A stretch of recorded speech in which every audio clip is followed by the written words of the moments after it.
So Dominique Taylor Twelman, your fellow Terp, has become our newest friend of Debatable. And he said before we got on here that there is no question that is too dumb. And so my question is simply, Taylor, have you unclenched your body yet? Like, 'cause No. I'm still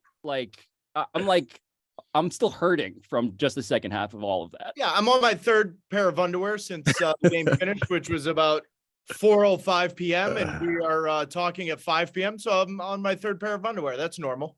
Yeah, to be clear, the no question, dumb question was meant for you because Taylor and I have had deep soccer conversations. I know all about the footy, so I don't want to talk about the Pulisic goal. I want to talk about the pass before the pass before the pass.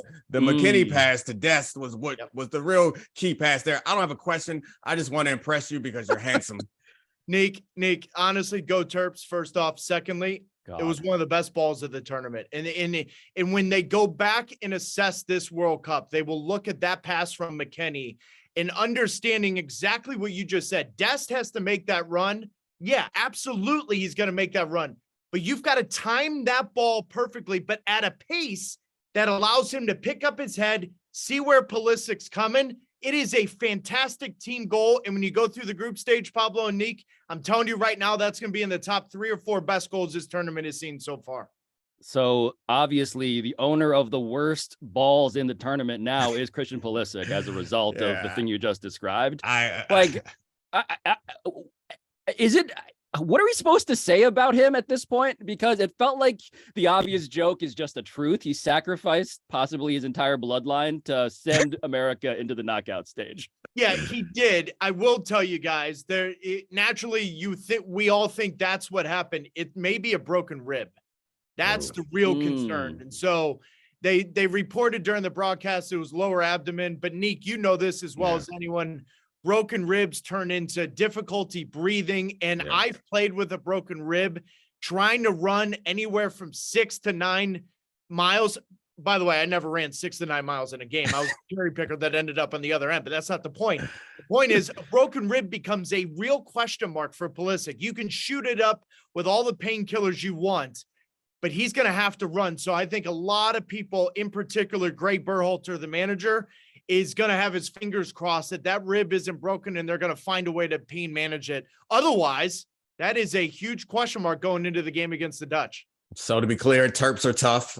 Just in case you didn't know that, Pablo. That's the only reason why I brought it up, by the way. Yeah, sorry that my ribs are fully intact. Yeah, apologies. And you should be sorry, nerd. All right, so I do think that like the basic stuff is the stuff that I think we all know, but most of the people that are watching and listening to this are like me. They want to steal something from you that sounds really smart and in depth and pass it off as their own original thought, as I do as I watch White Lotus and listen to podcasts about it. I then pretend like I came up with the theory by myself. So please give me the insight that only a smart football man would know. Honestly, Nick, that's a great way to put this because I think a lot of people are going to understand what I'm talking about, but it's difficult to see it in soccer. And this is what I'm talking about. So in SportsCenter leading up to this game, I said the game is going to be won at halftime. And not because whether or not the United States scored the first goal or not, but more so, what does the manager do to combat Iran for chasing the game? Now, Iran going down a goal, that is a backbreaker to them. They don't know how to chase games. They don't know how to get after it. They want to absorb pressure and catch you on the break. Greg Berhalter could have made a real big decision and should have, in my opinion, by bringing on Gio Reyna and Brendan Aronson and then saying to you, Iran, you come at us, I'm going to punch you right back into the face, score the second goal. And now it gives you the breathing room by going to 5 in the back and defending, by making defensive substitutions. Yes, Josh Sargent's injury kind of played into that, but he brought on Haji Wright. He almost played into the drama, and I don't think he needed to because the opposition does not have enough quality to chase the game. So it was going to be unnatural for them and actually more natural for you to go get the second goal. That was the biggest surprise for me, and I'm still a little surprised he didn't combat that in a more attacking fashion, if that makes sense. Well, I mean, Dominique, the other thing we like to do on this show is put people who played this sport in a position to be all-knowing deities. Yes. And so, Taylor, you played on the national team. Why the isn't Gio Reyna playing more? Like, no why? idea. Pablo, I honestly, I have no idea. FIFA listed the top 10 players. Someone sent me the article before the tournament started under the age of 23, and Giovanni Reyna was listed third. And he's played 8 minutes, maybe 9 if you include the extra time, which, by the way, has been an unbelievable trend in this World Cup. But that's a different topic. But honestly, Pablo, I don't know. Now, you guys know this covering other sports. The moment you have a good performance, particularly in a World Cup, the way they did in the first half against Wales, you don't really want to rock the boat and say, well, let's change it, because they were fantastic. So if you're going to bring on Giovanni Reyna, who do you take off? Christian Pulisic? No. Yeah. Timothy Weah? The answer is no. Yeah. Weston McKennie? No. Yunus Musa? No. So right away you sit there and say, okay, well, he's not going to start. My surprise has been Greg Berhalter has been A+ with his 11s and the first halves. Right. He's been a C+ at halftime. And this is where we forget, because of COVID, guys, they went from 3 subs to 5. So now you have more of an opportunity to change the game. I'm actually surprised Greg Berhalter, because in qualifying, he got the first halves wrong and halftime right. And now all of a sudden it's kind of flipped the script a little bit. He's going to have to find a way to manage the game against Netherlands. And if Giovanni Reyna is not part of that equation, then that's going to be the biggest talking point of this World Cup, no matter what they do. Yeah, let's spin it forward. Oh, sorry, Pablo, you want to follow up? I was going to say, and I'll hand it to you to spin it forward, simply that I feel like I am now empowered to blame Greg Berhalter for all of the underwear that we've been soiling. Because that second half was like the first half. It's funny how this has worked watching these games, right? It's sort of like the ecstasy of, man, the youngest starting 11 in the field. That was today. It's amazing, Pablo. No, it is. And then the second half, I'm like, why does it feel like I'm in a torture device right Pablo, now? I'm going to play devil's advocate even against myself and defend Greg Berhalter. This is what we do in this sport. It's also why it's the greatest sport in the world, because on talk shows all over the world, you can literally debate whatever side the manager makes, because the manager has such little of an opportunity to change the game that when he or she does change the game, there's a debate to be had until the next game. My concern is very simple. Trends. And the trends have been 60th minute, 65th minute. Go for it. Neek knows me well enough. Scared money don't make money. Yeah. And I've always been of the mindset, I was a center forward, so partially this is bias, but sometimes the best defense is to go the other way and score the next goal. I'm just shocked that it hasn't been that way, because quite honestly, guys, the 3 first halves they've played have been fantastic. Right. They've completely overshot their expectation in the first half. It's been in the 60th minute where all of us are changing our underwear, saying at some point we got to do something. Well, speak for yourself. I have on the same drawers. Yeah, you don't wear underwear. I mean, they're constricting. I need room. Yeah, sure. But Pablo, I got a question for you. Is this what it feels like to be you? Like when you just throw questions at someone and then they give the answer, and then they also combat their answer, and they the whole show by themselves? It's pretty incredible. This is nice. I could do this all the time. Dominique, you can even do the thing that I like to do, where I ask you what your Madden rating was. You can ask Taylor what his FIFA rating was. You can laugh at him for that. Well, it was great, because it's also why I'm in the green room, right? Neek, before every show I come in here and I reenact what the show's going to be. It's visualizing what's going on. I just do it with myself.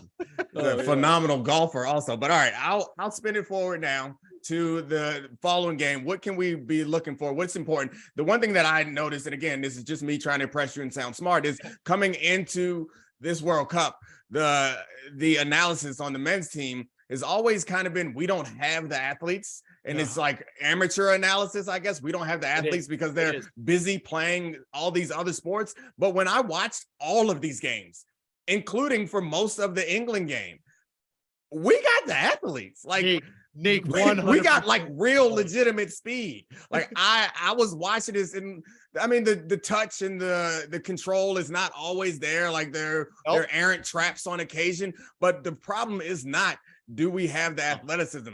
And so what do you see in this next game? How do we win this one? Dominique, I'm so glad you brought it up, because yes, it was here, but when SportsCenter tweeted that out, I literally was like, you really think OBJ and Mike Trout are going to help us beat England, the truth is they would have lost 25-0.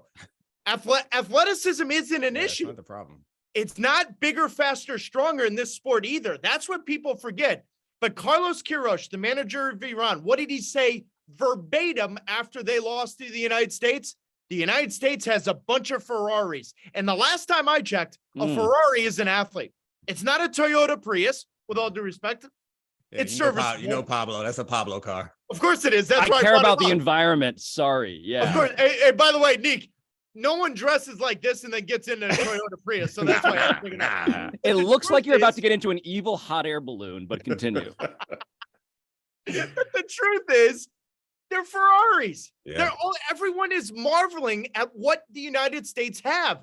Pablo, you just hit the nail on the head. The youngest starting 11 in the World 24. Cup. This is why everyone is so excited. Against the Dutch, Nick, it is going to be exactly the type of game. I'm not saying they're going to win, but that plays into the hands of the strengths of the United States. Defend first. Netherlands are going to dominate possession. Totally fine. But Timothy Weah, Pulisic, Reyna, Aronson, whoever it may be, now they get to operate in the spaces where, okay, go ahead, bring your best stuff. Now we get out on the break. We can break. We play into the strengths. That's the kind of game this is going to be. It's going to be the exact opposite of what you just watched against Iran, but that's okay because that plays in the United States' hands. But if Pulisic is not 100%, that changes it a little bit because he's more of like your slot receiver that operates in space extremely well. He's a space predator. He's an off-the-ball real threat, like a Julian Edelman, for lack of a better comparison. There you go, Pablo. You get it now, Pablo? Sorry, I'm still caught up on Space Predator, which feels like exactly. a really dangerous That's very German of me to say Space Predator. That's the correct translation. Either way, I think this becomes a very dynamic game to watch. And for the neutral, it's going to be more enjoyable because you're going to see the Dutch at the highest of levels in possession with their tactics, and the United States with the real ability to catch them on the counter. I'm actually looking forward to it. I really am, because I don't think it's going to be the way Vegas already looks at it. It's minus 120 for Netherlands, 3-1 odds for the US. But the draw is very close to that. And that tells you Vegas sees this not being a huge underdog the way it was against England, so to speak. Could we do one thing and have you retract that line where you said Mike Trout and replace that with LeBron James? We can get a headline out of it. Odell Beckham Jr. Well, LeBron James. Isn't that what we do here, Pablo? 25-0. Yeah, that's what Pablo does. We're gonna throw it on the screen. We'll have a Chiron, a fake debatable Chiron along the bottom. That would be great. That's all we wanted out of this segment, actually. Your soccer knowledge. We just wanted LeBron James would lose to Iran. 25. LeBron's a huge footy fan, but if LeBron was on the soccer field, we would be in real trouble. Yes. 6'8". Yes. It's really hard to move. Yeah, that's what I said, LeBron. Take it. Oh, man. Hopefully he doesn't. Did we have Canelo Alvarez? In his pocket, Nick. Yeah, I'm sure he could. But did we have Canelo Alvarez that's right. threatening to whoop Messi's ass? Like, in all seriousness, you want to talk about out of touch? It was not. First off, you never mistake a jersey and a flag. Firstly. Secondly, now this is coming from someone Number one rule of soccer. To have a good understanding of this. I never traded jerseys with anyone because I hated everyone I played. However, when we played Messi in 2007, there was a bum rush of my teammates looking for Messi's jersey in 2007. That jersey was washed. What Messi and anyone else would do in that situation is that jersey is going to be washed. It is not disrespect. So for Canelo to go that way and in that direction, and especially with Messi, you think the Mexico jersey was the first time Messi ever exchanged jerseys and wiped his feet with it? Like, miss me with the attitude, dude. That I can't believe I just said that. He would not. Like it. But 4 seconds. It worked. It felt comfortable. Like, I feel like you could pull anything off because you're like a front man for the boy band. this boy band that we're just starting. Yeah. You're the front man. The Space Predators. Yeah. I like that. They have some real bangers. Yeah. I'm the bad boy for obvious reasons because America. Yeah, well, that's normal. We just you're natural, of course. Yeah. Pablo, what's your role in this boy band? I'm shy, but maybe I have a secret. Well done. Jump pass. Dominique, the secret is it took him 4 years to grow that mustache. How dare you? My hormones are just as American as yours. Ah, man, I like it. We do talk about space predators. Oh man, I don't know. You got any more, or have we wasted enough of? No, you guys have time? lost a viewer. You guys lost a viewer the moment they saw my face, so we're good. Go Terps.